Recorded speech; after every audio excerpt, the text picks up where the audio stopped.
baik rekan-rekan semua, sebelum memulai kegiatan saya mau ada ice breaking terlebih dahulu. Duduknya boleh mendekat dan merapat. Nanti ice breakingnya cincirikin ya. Khasnya saya itu cincirikin. Nah nanti tangannya silahkan yang kanannya menunjuk ke bawah, yang kirinya menerima. Jadi menerima dari teman di sebelahnya. Nanti sambil dipantul-pantulkan ya, sambil nyanyi cinciripit anak kucing kejepit gitu ya. Bareng ya, 1, 2, 3. Cinciripit anak kucing kejepit. Oke, dan supaya kita lebih rileks dalam kegiatan ini. Nah, baik. Selanjutnya yaitu ini adalah salah satu aksi nyata yang saya buat sebagai salah satu tugas saya di program pendidikan guru penggerak ya, di modul 1.4 tentang budaya positif. Ya, latar belakang. Nah, yang latar belakangnya adalah bahwa budaya positif di sekolah ialah nilai-nilai, keyakinan-keyakinan dan kebiasaan-kebiasaan di sekolah yang berpihak pada murid agar murid dapat berkembang menjadi pribadi yang kritis, penuh hormat dan bertanggung jawab. Adapun hal ini sesuai dengan tujuan pendidikan menurut Ki Ageng Dewantara, yaitu menuntun segala kodrat yang ada pada anak agar mereka dapat mencapai keselamatan dan kebahagiaan yang setinggi-tingginya, baik sebagai manusia maupun sebagai anggota masyarakat. Nah, seperti yang kita ketahui bersama, sekarang di Merdeka, pedoman kita itu kembali kepada filosofi pendidikan dari Bapak Ki Ageng Dewantara yang mana pendidikan itu berpusat pada sisi.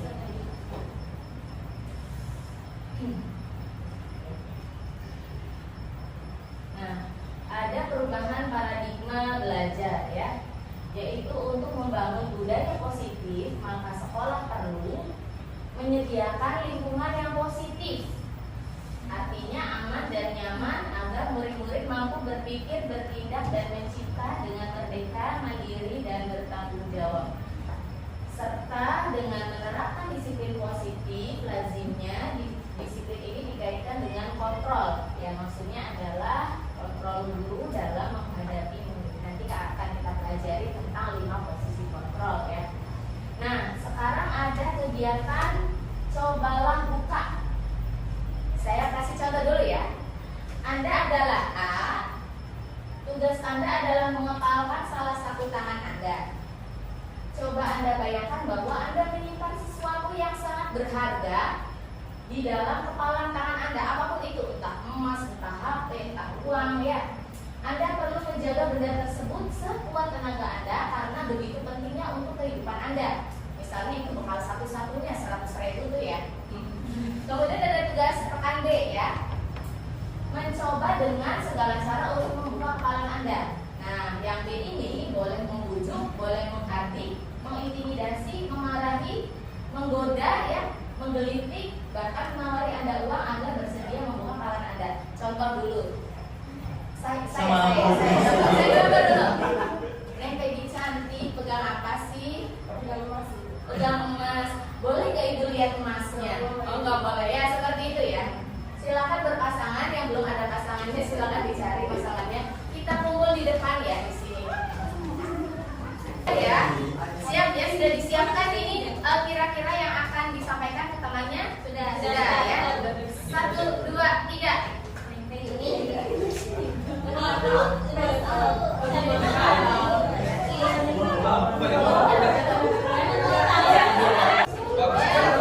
Baik, terima kasih. Silakan duduk kembali. Tepuk tangan. Yang saya perhatikan tadi luar biasa ya. Ada yang bawa iming-iming jodoh. Iya Pak. Ada yang menawari sedikit aja istilahnya ya. Luar biasa itu. Cara yang digunakan ternyata berbagai macam ya. Luar biasa, dan masing-masing sepertinya tidak ada yang ingin membuka kepalan tangannya karena itu adalah hal yang berharga dalam hidup ya. Oke, terima kasih. Selanjutnya, bisakah kita mengontrol seseorang? Ada yang mau berpendapat? Ya, boleh Ibu. Oke, perkenalkan, nama saya Sadia Maimunah. Terkait pertanyaan, bisakah kita mengontrol seseorang? Kalau menurut pendapat saya pribadi, tergantung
kepalan tangan atau yang berusaha dengan segala cara untuk membuka kepalan tangan. Si A atau si B yang punya kontrol itu? Si A, orang yang punya kepalan tangan ya, bukan orang yang berusaha untuk mencoba membukanya. Nah, jawabannya tentu kita sendiri. Kita yang memegang kontrol atas kepalan tangan kita. Apakah kita membuka atau menutup kepalan tangan kita itu bergantung pada diri kita masing-masing sesuai dengan kebutuhan dasar kita saat itu. Jadi begitu ya.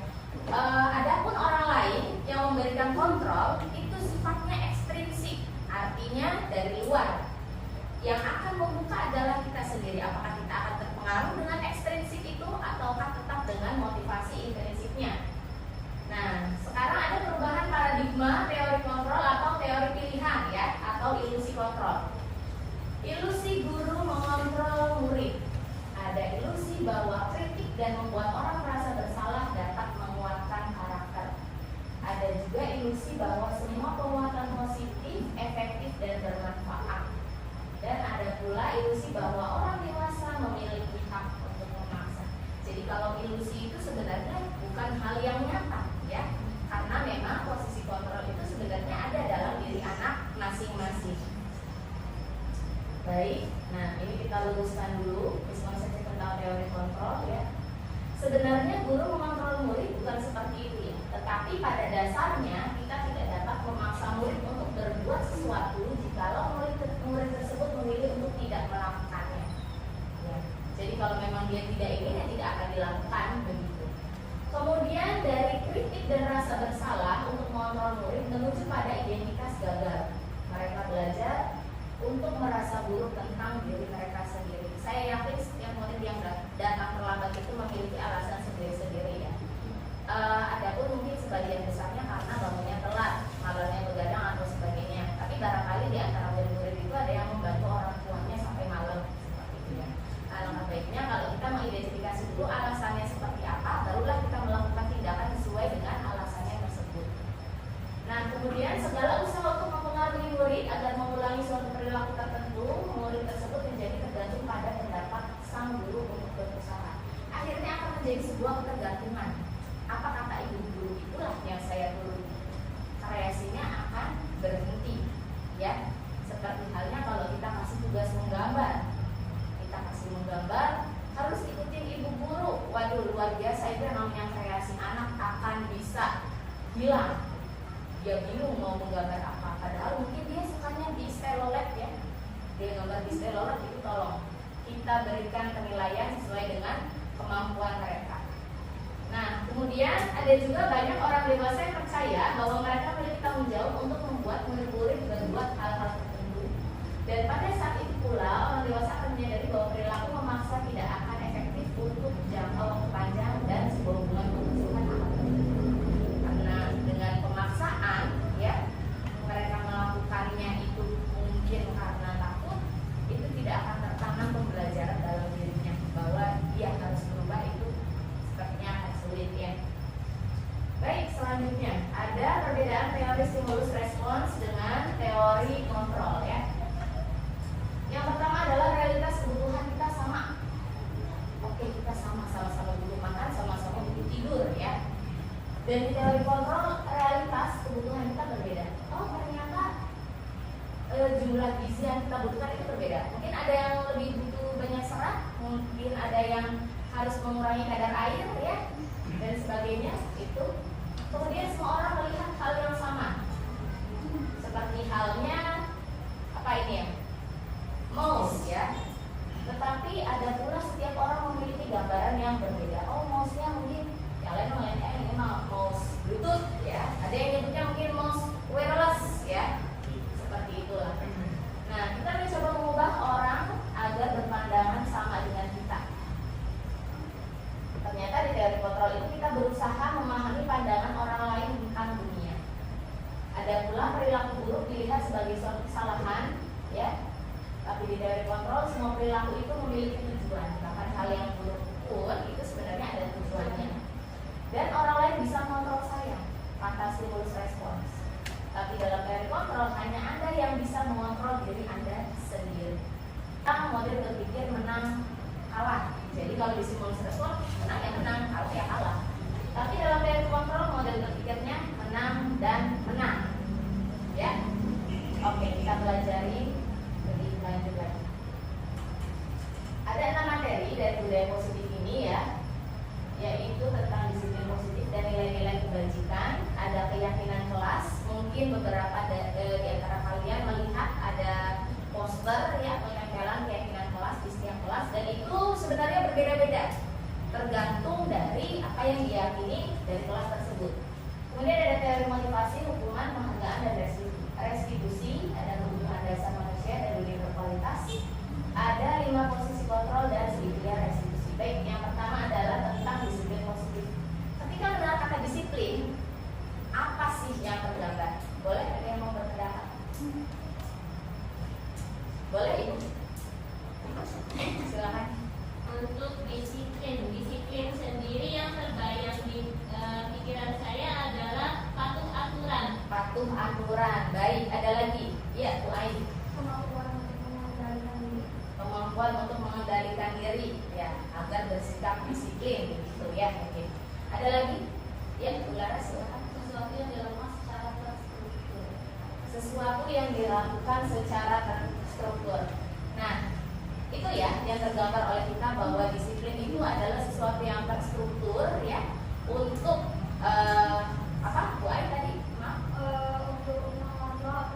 Untuk mengendalikan orang lain ya, kemudian yang dipatuhi, sesuatu yang harus dipatuhi. Nah, sekarang ternyata sama. Disiplin itu perasaan patuh di dalam diri kita, bahwa ada aturan yang mengikat kita, yang menyuruh kita untuk bertindak sesuatu. Kemudian disiplin bukan karena orang lain, tetapi dorongan hati kita sendiri, karena sesungguhnya disiplin itu tidak akan berjalan jika kita sendiri tidak melakukannya, gitu ya. Nah, sedangkan itu tentang disiplin. Sekarang coba, kenapa harus memakai helm pada saat berkendara? Ya, silakan Bu. Ini Agar aman dan terhindar dari kecelakaan. agar terhindar dari kecelakaan. Selain itu, agar terhindar dari razia. terhindar dari razia. Betul Pak, betul. Orang kalau nggak pakai helm, 100 meter di depan udah kelihatan polisi, balik lagi Pak, nyari gang, ya, biar nggak kena razia. Selain itu, Menaati aturan. menaati aturan keselamatan. Awalnya saya pun berpikir seperti itu ya, kalau nggak mau dirazia, pakai helm. Ternyata sudah pakai helm pun diberhentikan. Ditanya surat-suratnya, maaf mana surat-suratnya, begitu ya. Nah, jadi sebenarnya fungsinya apa pakai helm itu? Ternyata kesadaran itu sedikit demi sedikit tumbuh dalam benak saya, karena saya benar-benar rumahnya pinggir jalan, kadang menyaksikan kecelakaan lalu lintas. Jadi saya merasa, oh pakai helm itu perlu untuk keselamatan kita sendiri. Nah, itu ya seperti jawaban pengajar tadi, takut polisi. Nah, karena sadar akan keamanannya. Jadi walaupun tidak ada polisi, karena kita sadar akan keselamatan kita, maka kita senantiasa pakai helm. Nah, seperti itulah kurang lebihnya disiplin positif yang sepatutnya diterapkan di sekolah. Disiplin positif merupakan unsur utama dalam mewujudkan budaya positif yang kita cita-citakan di sekolah. Nah, kata disiplin sering dihubungkan dengan hukuman, padahal sebenarnya berbeda. Disiplin itu artinya taat kan ya. Karena belajar tentang disiplin positif, kita harus dengan memberi hukuman, justru itu akan adalah salah satu alternatif terakhir, dan kalau perlu tidak digunakan sama sekali. Jadi hukuman itu adalah benar-benar opsi terakhir ya yang kita lakukan. Baik, tentang nilai-nilai kebajikan. Nilai-nilai kebajikan adalah sifat-sifat positif manusia, merupakan tujuan mulia yang ingin dicapai setiap individu. Beberapa institusi atau organisasi pendidikan telah memiliki nilai-nilai kebajikan yang diyakini dan disepakati bersama. Salah satunya adalah nilai-nilai kebajikan yang ingin dicapai oleh setiap anak Indonesia yang kita kenal dengan profil pelajar Pancasila ya. Mungkin sudah tahu lagunya? Pelajar Pancasila beriman dan bertakwa Pada Tuhan Esa dan berakhlak mulia, berpemikiran global, gotong royong mandiri,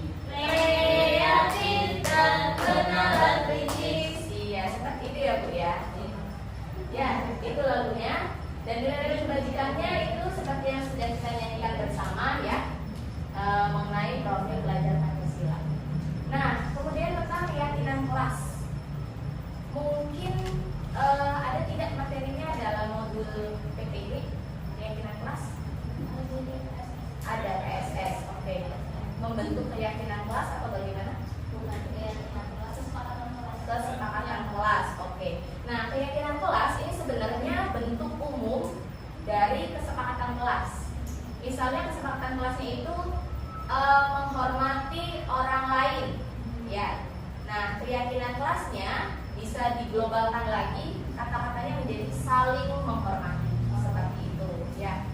Kemudian ada lagi misalnya menjaga kebersihan, ketertiban dan keamanan di kelas. Nah, keyakinan kelasnya bisa diubah dengan kata-kata apa kira-kira? Gotong royong, oke, seperti itu ya Bu ya. Nah, itu adalah contoh keyakinan kelas. Mengapa keyakinan kelas bukan peraturan kelas? Seingat saya, zaman saya SD dulu itu judulnya peraturan kelas atau tata tertib kelas, betul? Iya, betul. Sifatnya mengikat, dibuat oleh satu pihak untuk dipatuhi oleh pihak lain. Mau tidak mau harus patuh, setuju tidak setuju harus setuju.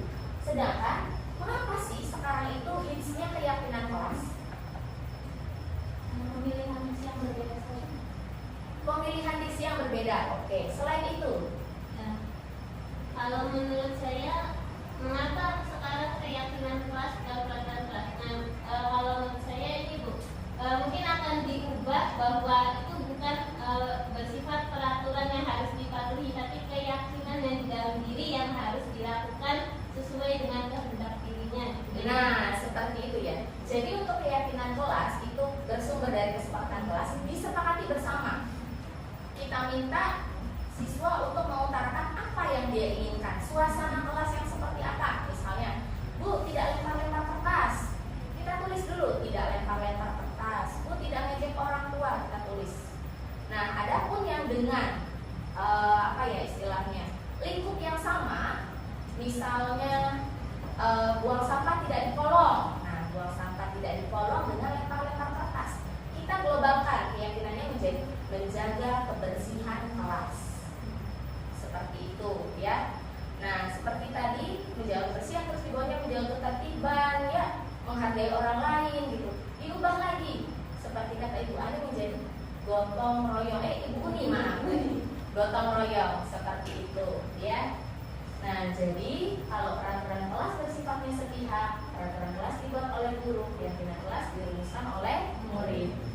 Nah, ini contoh dari yang mana yang merupakan keyakinan kelas, sebelah kiri atau sebelah kanan.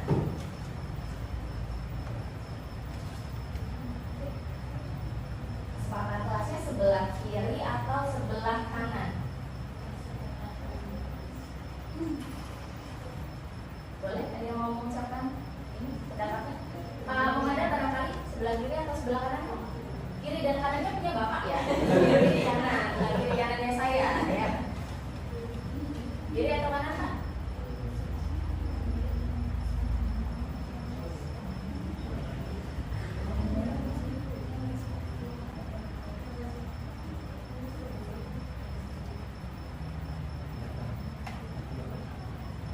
Ibu barangkali mau berpendapat?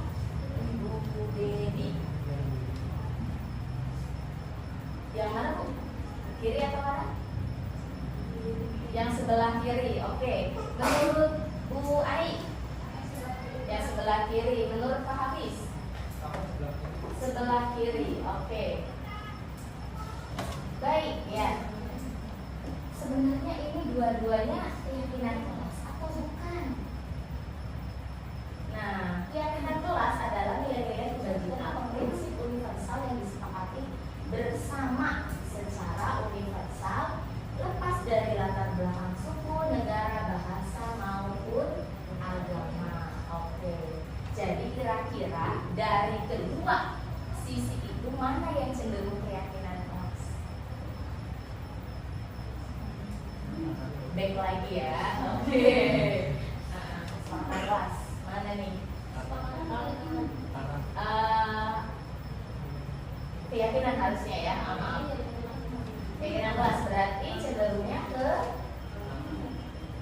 kanan, karena bersama-sama ini kami murid yang semangat belajar, kami guru dan murid yang saling menyayangi, seperti itu ya.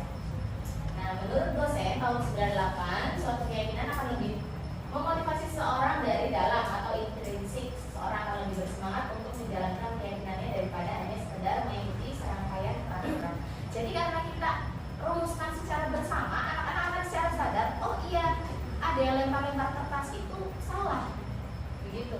ada yang ngece-ngece orang tua itu salah, begitu ya. Nah, selanjutnya dari peraturan kelas ya, yang semulanya itu bersifat mengikat dan secara sepihak, kemudian menjadi keyakinan kelas, dan itu akan menciptakan sebuah lingkungan yang positif. Dan lingkungan positif itu akan membudaya, artinya kalau budaya itu sudah menjadi keseharian dan berkelanjutan. Seperti itu kira-kiranya dari budaya positif. Nah, pembentukan keyakinan kelas ya, bisa meminta semua murid kelas menuliskan apa saja yang perlu disepakati bersama, kemudian ditulis di papan tulis, mungkin yang sama tidak perlu double nulisnya.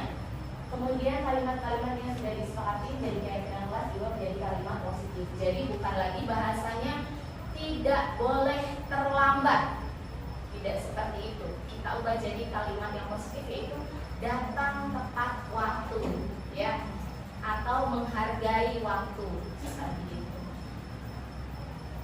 Nah, ini kalau peraturan selalu kembalikan guru ke tempatnya. Keyakinan kelasnya bisa dengan kamu jawab, ya. Ada lagi, jangan berlari di kelas atau koridor, tapi misalnya utamakan keselamatan dan keamanan, gitu ya. Jadi maaf karena materinya cukup banyak. Nah, ini ada keyakinan kelas 1 dan keyakinan kelas 5, ya. Mengapa berbeda? Karena yang diyakini oleh setiap kelas itu berbeda, dan perbedaan itu adalah hal yang wajar, ya. Di kelas 1 setiap anggota kelas perlu belajar. Di keyakinan kelas 5 selalu berpikir positif. Nah, kemudian setiap anggota kelas perlu senang, ya. Ada lagi senantiasa menjadi diri terbaik. Dan seperti itu selanjutnya ya, sampai dengan poin kelima. Sedangkan ini adalah keyakinan kelas 6B, ya. Ya, itu kelasnya saya. Saling menghormati dan menghargai, bertanggung jawab, budayakan 5S, menjaga kebersihan, menjaga keamanan, dan menolong teman. Mengapa perlu budayakan 5S? Karena anak-anak zaman sekarang itu luar biasa, ya. Lewat saja selonong gitu. Kalau zamannya saya itu masuk ke ruang guru aja deg-degannya luar biasa, takut mau didukung atau apa gitu ya. Anak sekarang tidak, masuk ke ruang guru selonong aja. Jadi kita perlu membudayakan 5S itu. Nah, kemudian ada teori motivasi. Ada pertanyaan pematik dari saya. Bila di sekolah Anda tidak ada peraturan yang mengharuskan guru datang tepat waktu dan tidak ada surat teguran bagi guru yang datang terlambat, dan tidak ada atasan yang memuji Anda, yang memuji juga tidak ada, apakah Anda akan tetap datang tepat waktu untuk mengajar murid-murid Anda? Tetap. Mengapa tetap itu? Kalau menurut saya harus tetap tepat waktu, karena itu berkaitan dengan profesionalisme diri sendiri gitu. Jadi kalaupun tidak ada yang memuji atau tidak ada yang menegur, kalau kita punya rasa profesionalisme menjadi seorang guru yang baik, maka kita akan tetap mengajar sesuai dengan waktunya dan membebaskan anak istirahat tetap pada waktunya. Oke, ada pendapat lain. Mungkin atasannya juga misalnya sudah pensiun, begitu ya. PLT-nya tidak pernah datang, yang memuji juga tidak ada, dikasih reward pulsa atau apa, uang transport itu tidak ada, gitu. Kira-kira bagaimana, Pak Wahyu? Kalau menurut saya tetap, karena kita sebagai guru itu harus memberikan contoh kepada muridnya. Jadi kita harus datang tepat waktu. Murid pun datang, berarti kita juga harus datang tepat waktu. Seperti itu ya.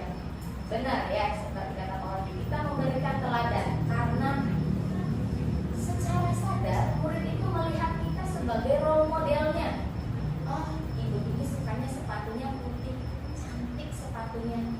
Aku juga pengen pakai sepatu seperti itu. Benar loh murid tuh ya.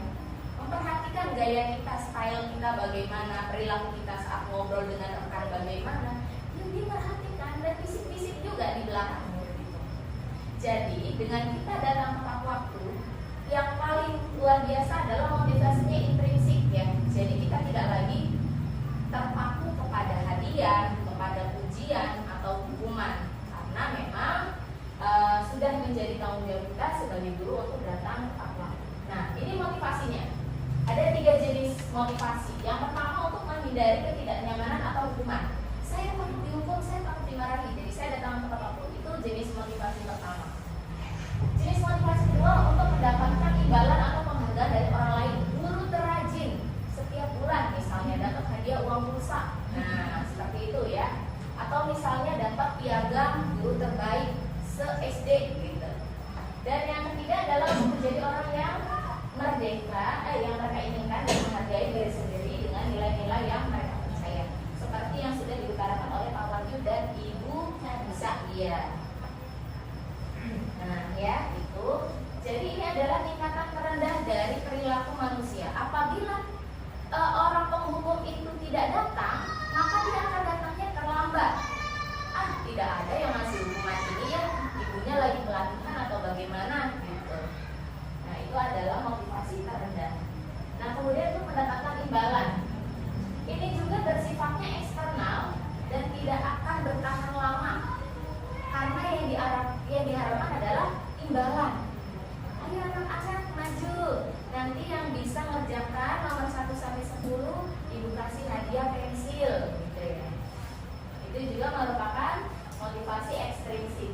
Dan yang ketiga adalah menjadi orang yang mereka inginkan. Jadi walaupun tidak ada menghukum, tidak ada pemberi hadiah, karena memang ingin melakukan secara sungguh-sungguh, maka akan dilakukan. Dan ini membuat seseorang memiliki disiplin positif karena motivasi perilakunya bersifat internal. Saya harapkan Bapak dan Ibu PPL di sini suatu saat apabila bertugas di SD yang memiliki motivasi tersebut, karena pernah ada pengalaman yang kurang enak yang pernah saya alami. Ada orang yang pura-pura jadi guru mengamankan perhiasan milik siswa dan ternyata dibawa pergi, dibawa lari, dibawa kabur. Seperti itu ya. Mudah-mudahan yang kejadian seperti itu tidak terulang nanti di SD Ibu dan Bapak Ibu mengajar. Nah, pertanyaannya, menurut Anda dari ketiga jenis motivasi tadi, motivasi mana yang saat ini paling banyak mendasari murid-murid di sekolah? Kira-kira yang mana? Yang pertama yang mendapat hukuman, betul. Itu motivasi yang bersifat eksternal, ya. Motivasi eksternal itu bisa mempengaruhi perilaku seseorang, bisa, tapi bersifat jangka pendek. Karena dia merasa saat SMP misalnya sudah tidak ada ya guru yang seperti itu, maka sudah kembali kepada setelan pabriknya, setelan awalnya, begitu ya. Nah, ini saya ada kegiatan ice breaking ya dengan siswa. Ya, saya juga sempat memperhatikan ya di antara mahasiswa PPG juga ada yang melakukan ice breaking. Sudah saya dokumentasikan. Mungkin kalau PPL juga belum ya. Saya yakin pasti ada juga ice breakingnya biar nggak bosan ya. Boleh sesekali didokumentasikan ya antar teman. Boleh didokumentasikan antar teman gitu untuk bahan laporan ya. Nah, kemudian ada hukuman dan konsekuensi. Ada pertanyaan lagi nih. Apakah hukuman dapat mendisiplinkan murid? Ada yang mau berpendapat? Nah, yang pertama dulu, Pak Hafiz. Barangkali. Menurut saya sih untuk hukuman apakah mendapat murid tidak, karena misalkan memberi hukuman ada yang telat murid tersebut tapi diberi hukuman misalkan diri di kelas. Nah, apakah murid tersebut bisa jerah atau tidak? Tapi tidak, melainkan karena dia akan terus mengulang. Untuk solusinya bisa saja untuk menasihati atau memberi sebuah contoh dari gurunya tersebut. Oke, baik, terima kasih ya. Kemudian apakah hukuman positif? Kalau tadi hukumannya berdiri di kelas ya, sekarang hukumannya positif deh. Memungut sampah, membaca buku di perpustakaan dapat mendisiplinkan anak. Kira-kira bisa tidak? Dapat mendisiplinkan, bagaimana itu?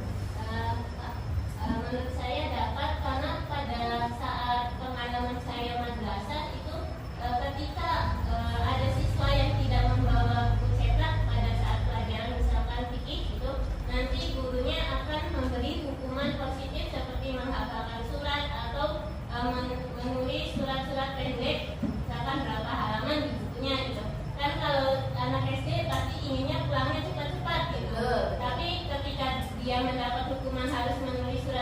pendek, misalkan 10 surat atau 5 surat, maka ia akan pulang terlambat. Nah, dia itu akan merasa ya sedih gitu karena tidak bisa pulang cepat gitu. Jadi kan besoknya tidak akan mengulangi lagi. Oke, baik ya.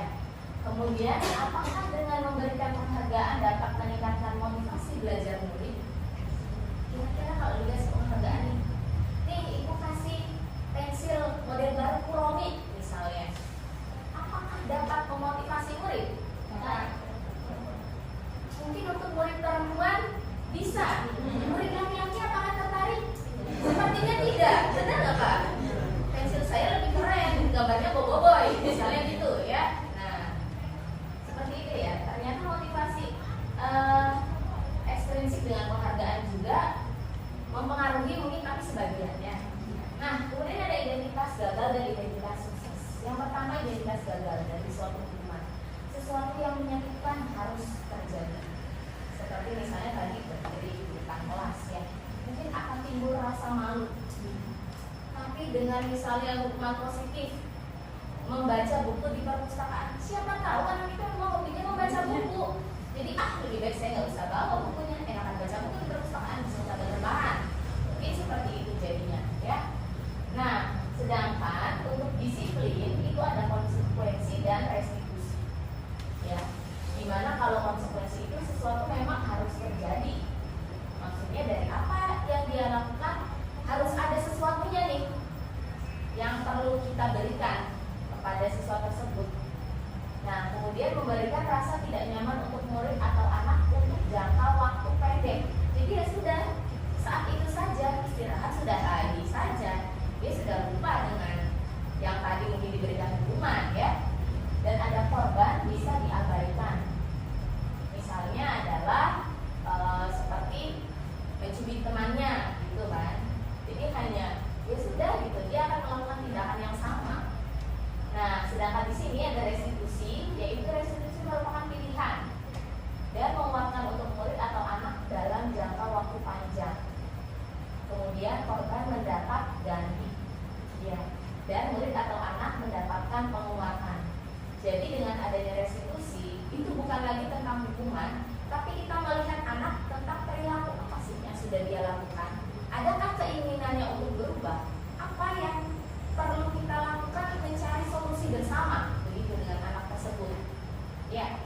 Dan dengan restitusi ini akan mengubah pemikiran anak bahwa yang saya lakukan itu akan mempengaruhi masa depan saya, seperti itu. Nah, ini ada berdasarkan bagian tadi, maka kita bisa menyimpulkan bahwa hukuman bersifat tidak terencana atau tiba-tiba ya. Tidak mengerjakan PR, kita hukum berdiri atau bagaimana ya. Kemudian konsekuensinya sudah terencana atau sudah disepakati. Misalnya, kalau yang tidak mengerjakan PR nanti belajarnya di luar. Nah, saya pun pernah melakukan hal tersebut ya. Karena memang anaknya luar biasa. PR setiap hari itu tidak dikerjakan sama sekali. Walaupun PR-nya hanya 2 biji soal ya, tidak banyak, itu luar biasa. Dan mungkin anaknya sensitif, akhirnya sampai nangis di luar kelas. Dan sempat pada waktu itu tercap bahwa Ibu Desi galak juga bikin anak nangis katanya ya. Nah, kemudian ini konsekuensinya sudah dibahas dan disetujui oleh murid dan guru. Jadi kalau konsekuensi itu kita sampaikan kepada murid, kalau tidak bawa PR belajarnya di luar, yang mengerjakan PR dapat nilai minimal 70. Kalau saya seperti itu, anak yang mengerjakan PR saya kasih nilai 70. Mengapa? Kadang anak itu tidak terfasilitasi di rumah, orang tuanya sibuk ya, atau dianya harus menjaga adik, atau misalnya LKS-nya ketinggalan dan sebagainya. Kalau saya menghargai usaha murid, soalnya 5 walaupun jawabannya salah kabeh, yang penting anak itu sudah ada keinginan untuk mengerjakan, bertanggung jawab, dan tidak dikerjakan di sekolah. Intinya adalah ya, kalau saya pribadi dengan cara seperti itu, alhamdulillah anak-anak mengerjakan PR walaupun benar dan salahnya itu wallahu a'lam bishawab ya. Kembali lagi kepada anaknya masing-masing. Baik, tentang penghargaan ya, dihukum oleh penghargaan. Jadi Alficon Punished by Rewards tahun 93 wawancara AFCD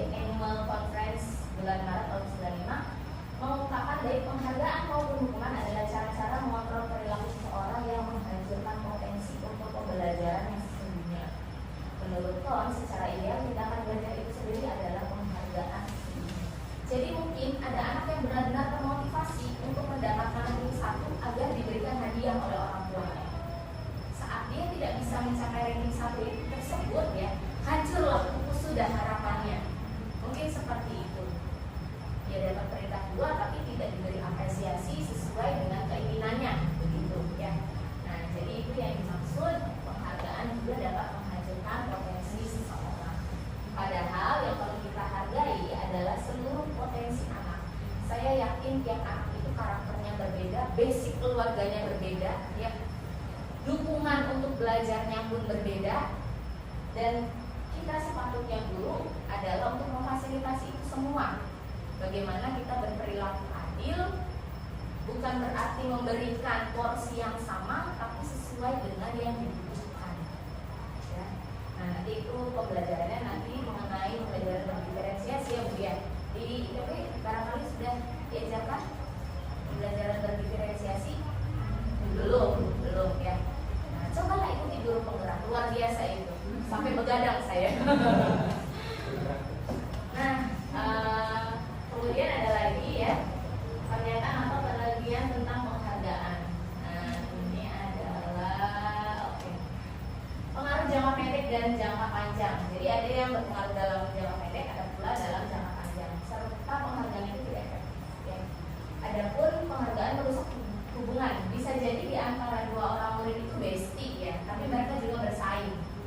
Jadi karena satu lebih unggul dan satunya mungkin merasa tidak adil, sehingga akhirnya rusak hubungannya. Serta penghargaan mengurangi ketepatan. Jadi karena cepat-cepatan selesai, akhirnya jadi tidak tepat menjawabnya ya. Ada lagi menurunkan kualitas. Jadi memang belajarnya bukan dari keinginan sendiri, tapi karena mau dapat penghargaan itu ya. Serta mematikan kreativitas seperti tadi ya. Penghargaan menghukum dan motivasi dari dalam diri atau intrinsipnya itu tidak ada. Nah, pengaruh jangka panjang dan jangka pendek efektif jika kita menginginkan seseorang melakukan sesuatu yang kita inginkan dalam jangka waktu pendek. Jadi kalau memang kita ingin anak itu aktif dalam jangka waktu pendek, beri penghargaan itu boleh. Seperti misalnya Bu Laras, siapa yang mengerjakan tugas dapat nilai 100 ibu kasih bintang. Akhirnya anak yang dengan kemampuannya itu terbatas mungkin ya, berusaha ingin mendapatkan bintang, berusaha sekuat tenaga sampai dapatlah bintang. Esoknya mungkin Bu Laras tidak datang, digantikan oleh Pak Hafiz. Pak Hafiz tidak menyediakan bintang. Akhirnya anak tersebut menjadi kendor motivasinya, tidak dikasih bintang. Gitu, ya. Nah, kemudian ada penghargaan tidak efektif ya, karena adalah suatu benda, penghargaan itu atau peristiwa yang diinginkan dan dibuat dengan persyaratan. Hanya jika Anda melakukan hal ini, maka Anda akan mendapatkan penghargaan yang diinginkan. Dan seterusnya, maaf ini karena materinya banyak. Penghargaan menghukum ya, seperti tadi. Nah, ini nih. Mereka yang tidak mendapatkan penghargaan misalnya dalam sistem ranking. Nah, itu ya. Mereka yang mendapatkan ranking kedua akan merasa paling didukung karena istilahnya tinggal sedikit lagi mengoreng misalnya. Sama saja dengan pertandingan bola menurut saya ya. Saat juara 3 kok merasa lebih unggul daripada juara 2. Padahal secara urutan ranking juara 3 itu di bawahnya juara 2. Tapi juara 3 itu menang dari juara 4. Berbeda dengan juara 2 yang kalah dari juara 1. Seperti itu. Nah, ini motivasi dalam diri. Saat seorang anak belajar untuk pertama kali menggunakan huruf dan kata-kata serta menyadari bahwa ia dapat membaca, timbul pijar di matanya dan senyum di wajahnya. Oh, saya bisa. Ini Ibu Budi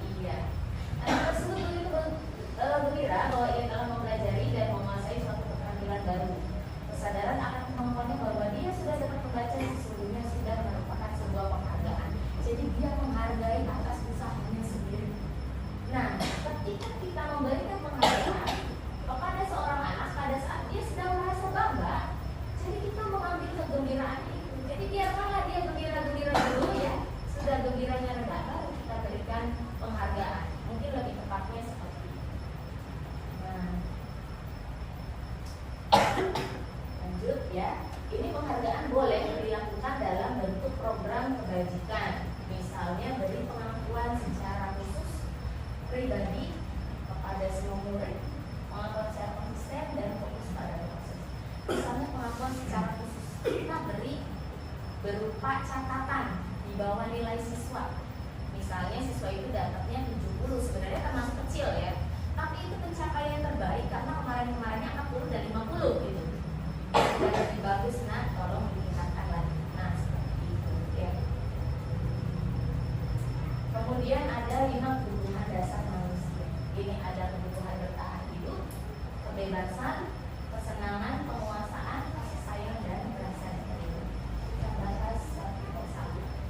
Ibu Ani, guru kelas 5 di SD Pelita Hati, sedang bingung menghadapi ulas salah satu murid di kelasnya, Agus. Beberapa anak telah datang dan mengeluhkan Agus yang seringkali meminta bekal makan siang mereka dengan paksa. Si Agus ini ya. Jika Anda menghadapi situasi seperti Ibu Ani, apa yang akan Anda lakukan? Menurut Anda, kira-kira apa alasan Agus melakukan hal itu? Boleh saya minta pendapatnya Ibu Peggy Terapan? Kira-kira kalau Ibu jadi Ibu Ani bagaimana ya?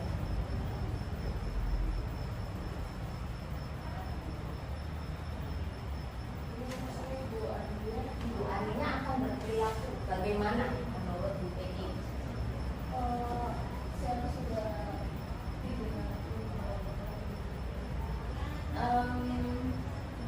Agusnya minta bekal makan siang mereka, tidak dikatakan bahwa bekal atau tidaknya ya.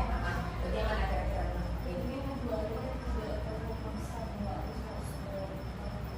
Tapi ini Agusnya sudah memaksa ya. Teman-temannya udah dimakan bekal, Agusnya masa minta udah sering ya, berkali-kali. Kira-kira apa ya alasan Agusnya, kira-kira apa? mungkin bisa jadi Agus itu dari kasih sangat perhatian orang. Jadi nggak dikasih bekal gitu. Oke, alasannya karena Agus sudah dikasih bekal. Barangkali ada yang mau menyampaikan pendapat lain, mungkin Agusnya sudah ada nih bekalnya gitu ya. Ya gimana? Kalau menurut saya Agus itu hanya mencari perhatian. Mencari perhatian, bekalnya sudah ada, tapi saya haus perhatian, begitu ya. Ada lagi? Sudah? Oke, baik. Jadi ternyata ada berbagai macam alternatif ya. Apabila jawaban Agus karena ia lapar dan orang tuanya tidak membawanya bekal, maka kebutuhan yang belum terpenuhi adalah kebutuhan bertahan hidup. Karena sesungguhnya manusia perlu makan ya. Nah, jika jawabannya karena ia senang melihat temannya jadi memperhatikan dia, temannya jadi Agus, ya kamu tuh ya gitu banget sih. Nah, ternyata kebutuhannya cinta dan kasih sayang atau kebutuhan untuk diterima. Adapun kalau jawaban Agus adalah dia merasa hebat karena temannya jadi takut dan menuruti keinginannya, kira-kira kebutuhan apa? Pengakuan ya, penguasaan ya.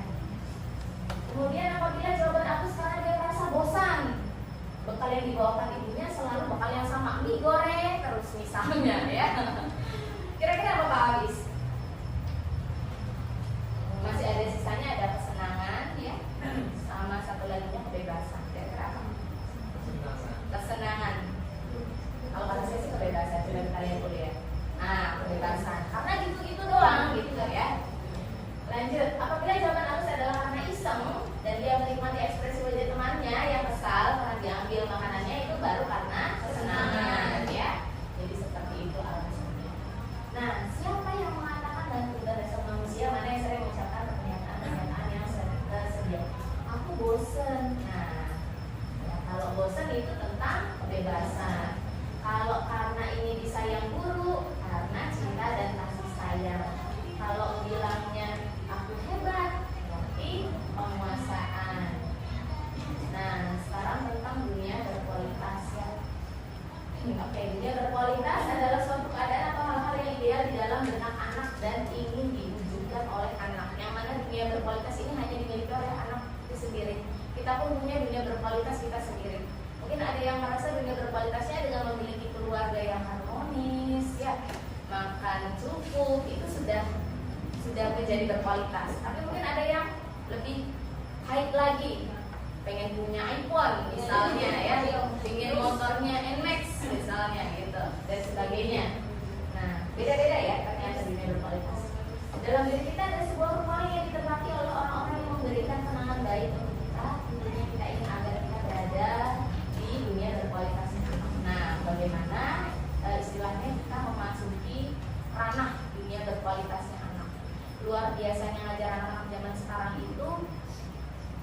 menjalin chemistry. Betul, pendekatannya itu tidak seperti pada zaman kita sekolah dulu gitu ya. Chemistry-nya harus dapat dengan anak-anak zaman sekarang, karena mereka sudah punya pola pikir tersendiri dan bisa kadang malah mengatakan hal yang berbeda dengan kenyataan. Nah, kemudian ada 5 posisi kontrol. Kita simak dulu di sini ya.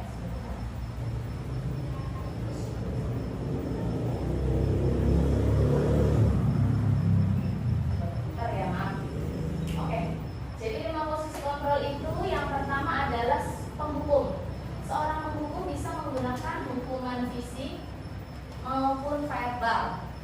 Kalau fisik itu ya dengan fisik ya, misalnya berdiri, berlari ya, spot jam dan sebagainya, itu fisik, atau mungkin mencubit, kenapa menghukum. Kalau hukuman verbal berarti hanya dengan kata-kata ya. Dan kedua adalah membuat orang merasa bersalah. Pada posisi ini biasanya guru akan bersuara lebih lembut. Posisinya jadi seperti ini, misalnya ya, Ibu Peggy tidak mengerjakan tugas ya. Saya sebagai gurunya gitu, ayo dong nak, kamu tuh ngerjain sih, kamu gak kasihan pas sama ibu, nanti ibu harus laporan dong ke ibu kepala, gitu ya. Jadi membuat anak merasa bersalah. Kemudian ada posisi teman. Guru pada posisi ini tidak akan menyakiti murid, namun tetap berupaya mengontrol murid melalui persuasi. Jadi bahasanya diubah. Ayo sih nak, dikerjain PR-nya ya. Kamu mau les nggak sama ibu? Gitu. Jadi sudah bukan menganggap dia merasa bersalah lagi. Kemudian ada monitor atau pemantau, berarti mengawasi. Jadi menanyakan konsekuensinya apa kalau nggak ngerjakan PR. Belajar di luar kelas bu, misalnya Mbak Peggy-nya ya. Ya sudah, kalau begitu apa yang harus kamu lakukan? Keluar kelas, seperti itu. Nah, dan yang terakhir, posisi terakhir adalah sebagai manajer ya, yaitu berbuat sesuatu bersama murid, mempersilahkan murid bertanggung jawab dengan perilakunya, mendukung murid agar dapat menemukan solusi atas permasalahannya sendiri. Dan ini sebenarnya hal yang paling sulit ya. Saya pun masih berusaha berada di posisi manajer, karena sebelumnya saya masih di posisi teman atau monitor teman-teman. Jadi bahasa yang saya gunakan untuk kerja itu, nah, kasihan nggak sih sama teman kamu kalau kamu nggak ngerjakan tugas kelompok kayak gitu ya, bahasanya tuh. Nah, dari kedua garis posisi kontrol, garis yang pertama adalah posisi kontrol Anda di rumah, sebagai seorang ibu, ayah, kakak, paman, bibi ya. Nah, ini disiplin positif kedua adalah di tempat kerja atau sekolah. Kira-kira kalau ibu dan bapak berada dalam posisi kontrol lebih banyak selama ini, posisi yang mana? Dijawabnya dalam hati saja ya. Dan kalau misalnya menghadapi keponakan dengan menghadapi murid, kira-kira sama atau berbeda?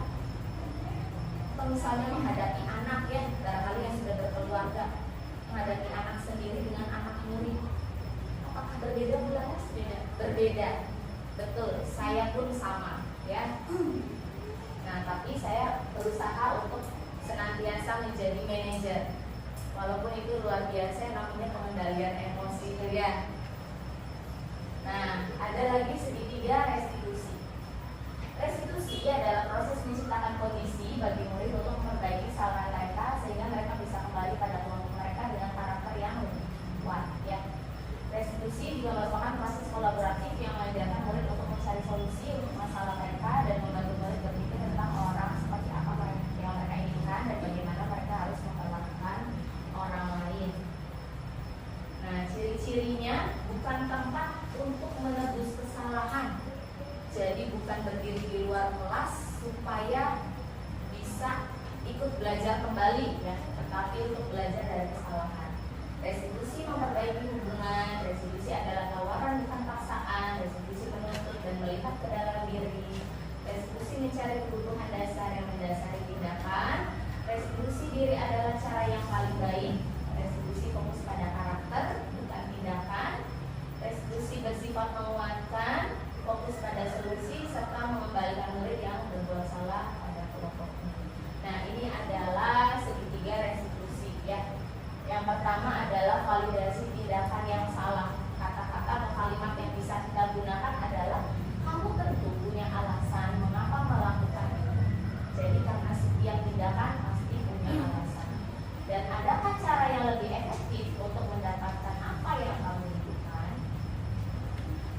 Kemudian ada menstabilkan identitas. Setiap orang pasti pernah melakukan kesalahan karena sesungguhnya tidak ada manusia yang sempurna, termasuk kita juga ya. Kalau yang sempurna mungkin Rasulullah saja gitu. Serta kamu bukan satu-satunya yang pernah melakukan ini. Nah, kemudian kita menanyakan keyakinan, kamu ingin menjadi orang yang seperti apa?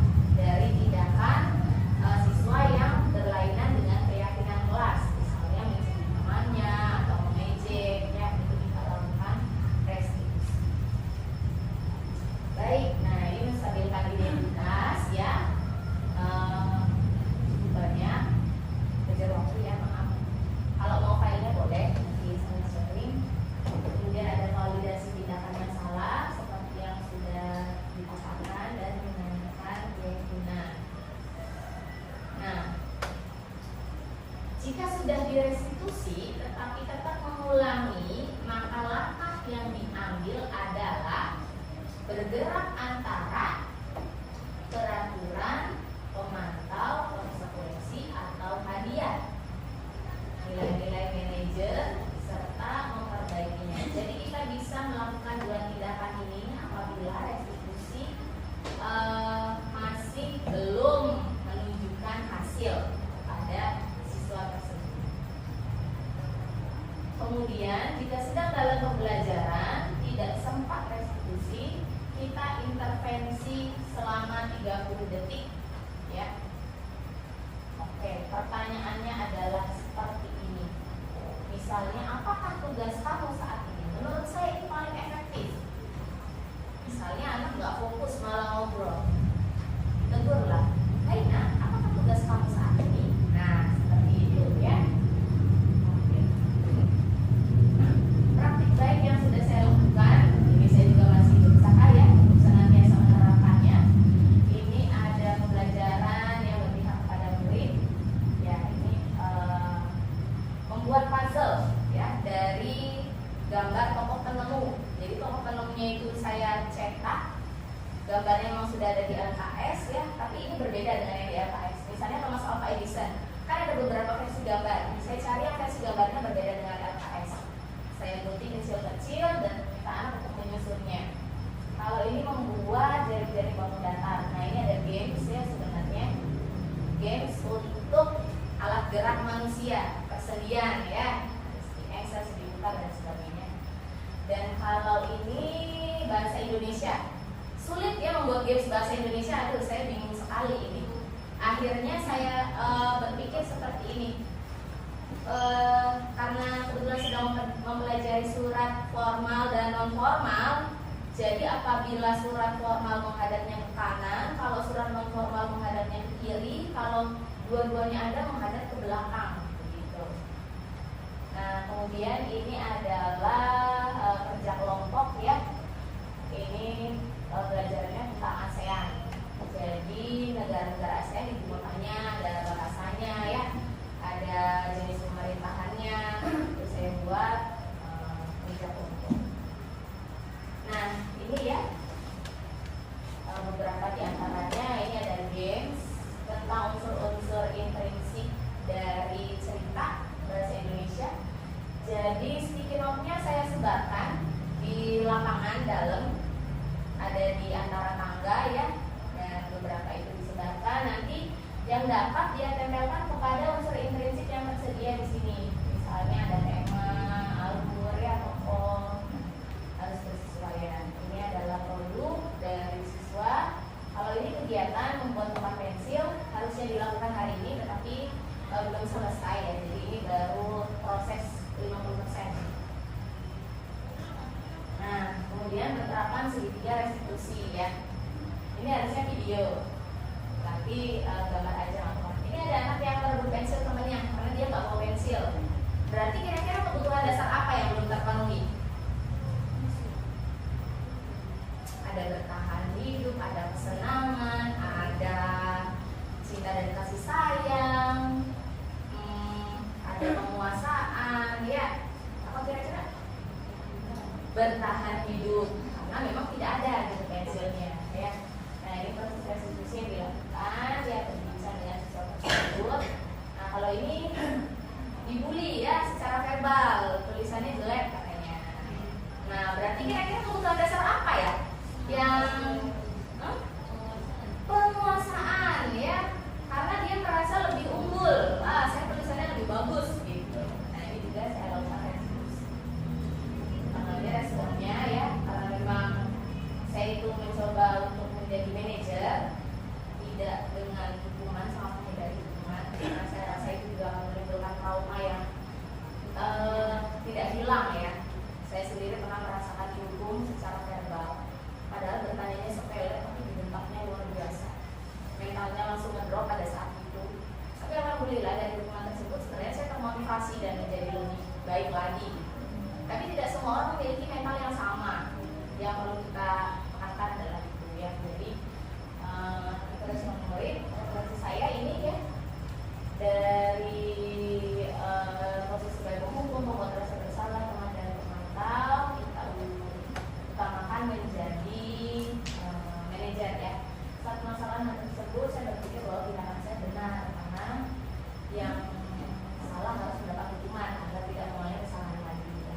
Kemudian ini sampai pada perbedaan posisi, pertanyaan-pertanyaan yang diambil dalam menyikapi pelanggaran siswa dan efek akibat yang dirasakan siswa, serta berkembang atau tidaknya kemampuan siswa dalam memecahkan masalah akibat pelanggaran yang dilakukan. Gitu ya. Karena awalnya juga saya menjadi seorang penghukum juga. Tapi setelah mempelajari modul ini, saya pikir, oh ternyata apa ya, reward juga itu hukuman juga. Iya, kenapa saya tidak berpikir bahwa peringkat kedua itu yang paling dihukum gitu ya. Kemudian implementasi untuk ke depan rencananya yaitu bekerja sama, berkolaborasi secara efektif ya. Saya harapkan juga di antara rekan-rekan ini memahami secara penuh dan secara sadar menerapkannya, walaupun tidak mudah menghadapi anak zaman sekarang ya. Kita berusaha semaksimal mungkin sebagai bagian dari profesi kita. Nah, baik itu saja. Terima kasih. Alhamdulillah semoga bermanfaat. Sampai sini ada yang mau ditanyakan? Iya, Bu. Iya. Izin bertanya Ibu terkait penghargaan. Kan tadi Ibu sudah menjelaskan bahwa penghargaan itu bisa bernilai negatif, maksudnya bisa menimbulkan dampak yang negatif. Iya, betul. Nah, kalau terkait pelaksanaan di sekolah, terkadang masih banyak orang tua yang menanyakan sistem peringkat 1, 2, 3 gitu. Nah, tapi pada saat penerapan peringkat tersebut, ya itu kadang kan ada dampak negatif terhadap motivasi belajar siswa itu sendiri. Makanya misalkan tidak diadakan sistem peringkat lagi gitu. Tapi bagaimana sih Bu memahamkan pemahaman kepada orang tua bahwa tidak selamanya peringkat itu mencerminkan kualitas peserta didik atau anak-anak kita gitu. Iya, baik, terima kasih, pertanyaannya luar biasa ya. Kalau saya sendiri, saya sampaikan kepada orang tua murid saat rapat ya. Biasanya untuk semester 1 itu semester 2 pun ya, pembagian rapat itu dengan orang tua murid. Kita sampaikan kepada para orang tua murid bahwa yang namanya anak itu berbeda-beda ya. Jangankan anak orang tua pun apabila dibanding-bandingkan dengan orang lain itu ada rasa tidak nyaman. Biasanya stereotip kita ya, kalau yang pintar itu pintar matematika ya, yang pintar bahasa tidak dianggap pintar, yang pandai berbicara tidak dianggap pintar ya, yang olahraga juga tidak dianggap pintar. Kita kasih tahu, kita pahamkan bahwa orang sukses itu tidak hanya dari bidang matematika, banyak bidang yang ternyata menghasilkan orang-orang sukses begitu. Jadi saya memang sampaikan bahwa tidak ada ranking dengan dasar seperti itu. Dan saya pahamkan lagi kepada orang tua murid, pencapaian anak, bapak dan ibu sudah yang terbaik. Saya sampaikan begitu. Kalau hargai kemampuannya, ya. Jika memang ada yang penasaran ranking berapa, silahkan japri ke saya. Begitu. Karena orang tua sudah menyiapkan hadiah mungkin untuk anaknya, dan mungkin ada orang tua juga yang ranking 1, 2, atau 3 yang penting anak saya dapat hadiah, jadi saya mau ngasih hadiah ke anak saya. Mungkin ada yang berpikir seperti itu ya. Jadi memang kalau untuk penasaran